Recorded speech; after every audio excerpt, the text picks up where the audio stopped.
ಬೆಂಗಳೂರಿಗೆ ಏನು ಕೊಟ್ಟಿದ್ದಾರೆ ಅಂತೇಳಿ ಆ ಕೇಳಿದಂತ ಸಂದರ್ಭದಲ್ಲಿ ಇವತ್ತೇನು ಹಣ ಬಿಡುಗಡೆ ಮಾಡಿದರೆ ಇದು ಈ ದೇಶದಲ್ಲಿ ಇರ್ತಕ್ಕಂಥ ಪ್ರತಿಯೊಂದು ಗ್ರಾಮಕ್ಕೂ ಸಂಬಂಧಪಟ್ಟಂತ ಹಣ. ಇವತ್ತು ನಾವೇನು ಲಕ್ಷಾಂತರ ಕೋಟಿ ನಾವು ಇವತ್ತು ಹಣ ಬಿಡುಗಡೆ ಮಾಡಿದರೆ ಇವತ್ತು ಹೋಗಿ ಕಾಂಗ್ರೆಸ್ ಸರ್ಕಾರದಲ್ಲಿರ್ತಕ್ಕಂಥ ಶಾಸಕರು ಮುಖ್ಯಮಂತ್ರಿಗಳ ಕಾರ್ಯದರ್ಶಿ ಅಂತ ಹೇಳಿ ಹುದ್ದೆ ಇಟ್ಕೊಂಡಿದ್ರು ಈ ಸರ್ಕಾರದಲ್ಲಿ ಹಣ ಇಲ್ಲ ಅಂತ ಹೇಳಿ ಇವತ್ತು ರಾಜೀನಾಮೆ ಕೊಟ್ಟಿರ್ತಕ್ಕಂಥದನ್ನ ನಾವು ನೋಡಿದ್ದೀರಿ. ಅವರದೇ ಪಕ್ಷದಲ್ಲಿರ್ತಕ್ಕಂಥ ಇವತ್ತು 5 ಕೋಟಿ ಹಣ ಕೊಟ್ಟು ಒಂದೊಂದು ಕಾನ್ಸ್ಟಿಟ್ಯೂನ್ಸಿಗೆ ಇವತ್ತು ಅವ್ರನ್ನ ಸುಮ್ಮನೆ ಮೂತಿಗೆ ತುಪ್ಪ ಸವರಂತ ಕೆಲಸಗಳನ್ನೇನು ಸಿದ್ದರಾಮಯ್ಯನವ್ರು ಮಾಡ್ತಾ ಇದ್ದಾರೆ. ಇದನ್ನೆಲ್ಲ ನೋಡಿದಂಥ ಸಂದರ್ಭದಲ್ಲಿ ಸನ್ಮಾನ್ಯ ನರೇಂದ್ರ ಮೋದಿಜಿ ಅವರ ನಾಯಕತ್ವದಲ್ಲಿ ಕರೋನಾ ಅಂತ ಕಾಲದಲ್ಲೂ ಈ ದೇಶದ ಆರ್ಥಿಕತೆಯನ್ನ ಯಾವುದೇ ರೀತಿಯ ಕುಗ್ಗದೆ ಅಮೆರಿಕ ಅಂತ ರಾಷ್ಟ್ರದಲ್ಲೇ ಆರ್ಥಿಕತೆ ಕಗ್ಗಟ್ಟು ಬಂದಂತ ಸಂದರ್ಭದಲ್ಲಿ ಚೈನಾದಲ್ಲಿ ಯಾವ ರೀತಿ ಇತ್ತು ಇದನ್ನೆಲ್ಲ ನೀವೆಲ್ಲ ಕೇಳಿದ್ದೀರಿ, ನೋಡಿದ್ದೀರಿ. ಆದರೆ ನಮ್ಮ ಭಾರತದಲ್ಲಿ ಡೆವಲಪ್ಮೆಂಟ್ ಯಾವುದೇ ರೀತಿಯಲ್ಲಿ ಕರೋನಾ ಟೈಮಲ್ಲೂ ಏನೇನು ಕೆಲಸಗಳಾಗಬೇಕು ಆ ಕೆಲಸಗಳೆಲ್ಲ ನಡೀತಾನೆ ಇತ್ತು.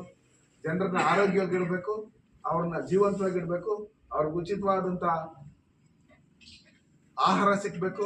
ಇವತ್ತು ನಮ್ಮಲ್ಲಿ ಅಕ್ಕಿ ಫ್ರೀ ಕೊಡೋಂಥದ್ದು ಇರ್ಬೋದು, ಗ್ಯಾಸ್ ಸಿಲಿಂಡರ್ ಕೊಡೋಂಥದ್ದು ಇರ್ಬೋದು, ಇವತ್ತು ಮಾತೃವಂದನ ಮತ್ತು ಪೋಷಣ ಅಭಿಯಾನದಲ್ಲಿ ಕೊಡ್ತಕ್ಕಂಥದ್ದು ಇರ್ಬೋದು, ಇವತ್ತು ಈ ಎಲ್ಲ ಯೋಜನೆಗಳನ್ನ ಯಾವ್ದು ಕಿಸಾನ್ ಸನ್ಮಾನ್ ಯೋಜನೆ ಇರ್ಬೋದು, ಇವು ಪ್ರತಿಯೊಂದನ್ನು ಯಾವುದೇ ಒಂದು ಯೋಜನೆ ಇರ್ಬೋದು, ಅವ್ರು ಏನ್ ಡೇಟ್ಗೆ ವರ್ಷ ಆಗ್ತಾ ಇದ್ರು ಆ ಡೇಟನ್ನ ಒಂದು ದಿನನೂ ತಪ್ಪದೆ ಇವತ್ತು ಎಲ್ಲ ಜನನ್ನ ಒಟ್ಟಿಗೆ ತಗೊಂಡೋಗ್ತಾ ಇರ್ತಕ್ಕಂಥದ್ದು. ಭಾರತ ಹಿಂದೆ ಏನು ಹಸುವಿನಿಂದ ಸುಮಾರು ಜನ ತೊಂದರೆಗೊಳಪಡ್ತಾ ಇದ್ರು, ಇವತ್ತು 500 ರೂಪಾಯಿ 1000 ರೂಪಾಯಿ ಸಂಪಾದನೆ ಮಾಡ್ಬೇಕಂದ್ರೆ ಯಾರಿಗೂ ಏನು ಕಷ್ಟ ಏನಾಗ್ತಾ ಇಲ್ಲ ಅಂತ ಪರಿಸ್ಥಿತಿಯಲ್ಲಿ ಇವತ್ತು ನಾವು ಇದ್ದೀವಿ. ಇದಕ್ಕೆಲ್ಲ ಕಾರಣ ಸನ್ಮಾನ್ಯ ನರೇಂದ್ರ ಮೋದಿಜಿ ಅವರ ಸರ್ಕಾರ. ಯಾವುದೇ ರೀತಿಯಾದಂಥ ಭ್ರಷ್ಟಾಚಾರ ಇಲ್ಲದೆ ಇವತ್ತು ಕಳೆದ 10 ವರ್ಷದಿಂದ ಏನು ನಮಗೆ ಅವರು ಕೊಟ್ಟಿರ್ತಕ್ಕಂಥ ಆಡಳಿತ ಚುಕ್ಕಾಣಿ, ಅವ್ರ ಜೊತೆಯಲ್ಲಿರ್ತಕ್ಕಂಥ ಏನು ಸಚಿವ ಸಂಪುಟದಲ್ಲಿರ್ತಕ್ಕಂಥ ಸಚಿವರು ಒಂದೇ ಒಂದು ಭ್ರಷ್ಟಾಚಾರ ಇಲ್ಲದೆ 24x7 ಅನ್ನೋ ರೀತಿಯಲ್ಲಿ ದೇಶದ ಪ್ರಗತಿಗೋಸ್ಕರ ಏನು ಕೆಲಸ ಮಾಡ್ತಾ ಇದ್ದಾರೆ. ಇದನ್ನೆಲ್ಲ ನೋಡ್ತಾ ಇದ್ರೆ ಸನ್ಮಾನ್ಯ ನರೇಂದ್ರ ಮೋದಿಜಿ ಅವರು ಭಾರತೀಯ ಜನತಾ ಪಾರ್ಟಿ ಸರ್ಕಾರ ಇನ್ನು 10 ವರ್ಷ ಇದ್ರೆ ನಾವು ಈ ದೇಶದಲ್ಲಿ ಈ ಪ್ರಪಂಚದಲ್ಲೇ ನಾವು ನಂಬರ್ 1 ಸ್ಥಾನಕ್ಕೆ ಬರೋಂಥದ್ದು ಯಾವುದೇ ರೀತಿಯಾದಂಥ ಆರ್ಥಿಕತೆಯನ್ನು ಬರುವಂಥದ್ದು ಯಾವುದೇ ರೀತಿ ಸಂಶಯ ಇಲ್ಲ ಅಂತ ಹೇಳಕ್ ನಾನು ಇಷ್ಟಪಡ್ತೀನಿ. ಇವತ್ತು ಆತ್ಮೀಯ ಮಾಧ್ಯಮ ಮಿತ್ರರೇ, ಇವತ್ತು ಪತ್ರಿಕಾಗೋಷ್ಠಿ ಕರೆದಿರ್ತಕ್ಕಂಥ ಉದ್ದೇಶ ಏನು ಅಂದ್ರೆ,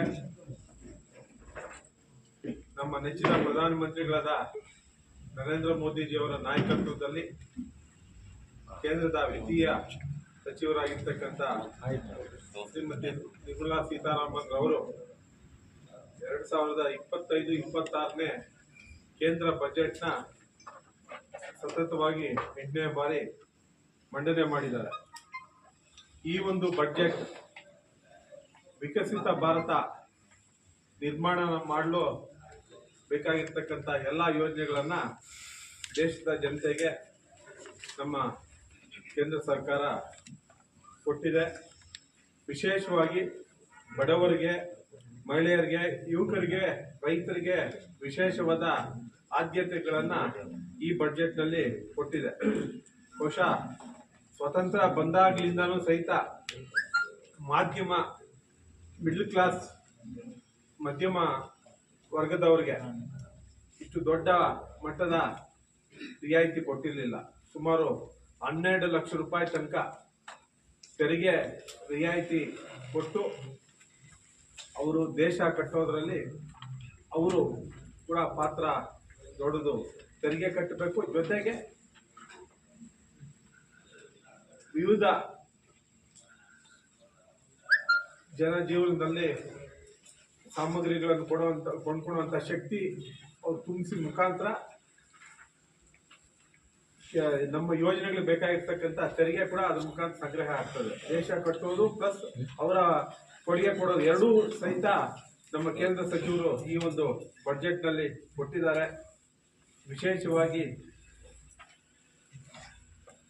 ಏನು ಬಂಡವಾಳಕ್ಕೆ ವಿಶೇಷವಾದ ಒತ್ತನ್ನ ಈ ಒಂದು ಬಡ್ಜೆಟ್ನಲ್ಲಿ ಕೊಟ್ಟಿದ್ದಾರೆ. ಸುಮಾರು 20% ಅಷ್ಟು ಬಡ್ಜೆಟ್ನ ಗಾತ್ರ ಬಂಡವಾಳ ಹೂಡಿಕೆಗೋಸ್ಕರ ಬಳಸಿದ್ದಾರೆ. ಬಹುಶಃ ಎಲ್ಲ ಹಿಂದಿನ ಬಡ್ಜೆಟ್ಗಳಲ್ಲಿ UPA ಸರ್ಕಾರ ಇದ್ದಾಗ ಬಡ್ಜೆಟ್ನ ಸುಮಾರು ವಿಷಯಗಳಲ್ಲಿ ರಿಯಾಯಿತಿ ಕೊಡೋದಕ್ಕೆ ಉಪಯೋಗಿಸ್ಕೊಳ್ತಾ ಇದ್ರು. ಆದರೆ ಈ ಸರಿ ಬಡ್ಜೆಟ್ನಲ್ಲಿ ಸುಮಾರು 20% ಹಣವನ್ನ ಏನು ಬಂಡವಾಳ ಹೂಡಿಕೆಗೋಸ್ಕರ ಲಾಂಗ್ ಟರ್ಮ್ ಸ್ಕೀಮ್ಸ್ಗೋಸ್ಕರ ದೇಶದ ಜನತೆಗೆ ಕೊಟ್ಟಿದ್ದಾರೆ. ಅಂದ್ರೆ ಇದು ವಿಕಸಿತ ಭಾರತ ನಿರ್ಮಾಣ ಮಾಡೋದಕ್ಕೋಸ್ಕರ ಒಂದು ಭದ್ರ ಅಡಿಪಾಯವನ್ನು ಹಾಕಿಕೊಟ್ಟಿರ್ತಕ್ಕಂಥ ಬಡ್ಜೆಟ್.